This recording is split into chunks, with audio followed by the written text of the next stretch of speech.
ఒకసారి టీచర్స్ని చూస్తే నాకు చాలా బాధ వేస్తుంది.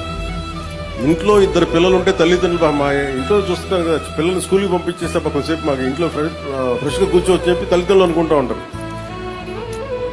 అలాంటి ప్రతి తల్లిదండ్రులు వదిలేసిన బిడ్డని టీచర్ చూసుకోవాలంటే టీచర్కి వెళ్ళాలి. వాళ్ళ ఇంట్లో బిడ్డల్ని అక్కడ వదిలేసి ఇక్కడ కూర్చొని వీళ్ళ అరుపులు వీళ్ళ కేకలు, ఒక్కళ్ళు కాదు ఇద్దరు కాదు, కనీసం క్లాస్ రూమ్కి 30 మంది ఎంతోమంది ఉంటారు. వీళ్ళందరూ అరుపులు కేకలు పట్టించుకోవాలి, అలసిపోతారు. వాళ్ళు ఇంటికి వెళ్ళి వంట వర్క్ చేసుకోవాలి, వాళ్ళు ఇంటికి వెళ్ళి అన్ని పనులు చూసుకోవాలి. దాంతోపాటు మనం చదువు నేర్పించాలి అంటే ముఖ్యంగా విద్యార్థులకు చెప్తాను, మన టీచర్లకి ఒకసారి విసుక్కుంటారు మనల్ని. అవసరం చిన్న విసుగు, ఒక చిన్న దెబ్బ వేస్తారు. మనం అసలు వాళ్ళ చేత దెబ్బ కొట్టించుకోకుండా మనం కనుక ఉంటే మన వాళ్ళకి కూడా మన బరువు తగ్గించిన వాళ్ళం. అందుకని టీచర్స్కి ప్రత్యేకించి మనం విద్యార్థులకి మీరు ఆ గౌరవం ఇవ్వడం నేర్చుకోవాలి. అది మనం చాలా చాలా అవసరం. మనం జీవితంలో పైకి రావాలి అంటే మనకి గురువు దీవెనలు చాలా అవసరం.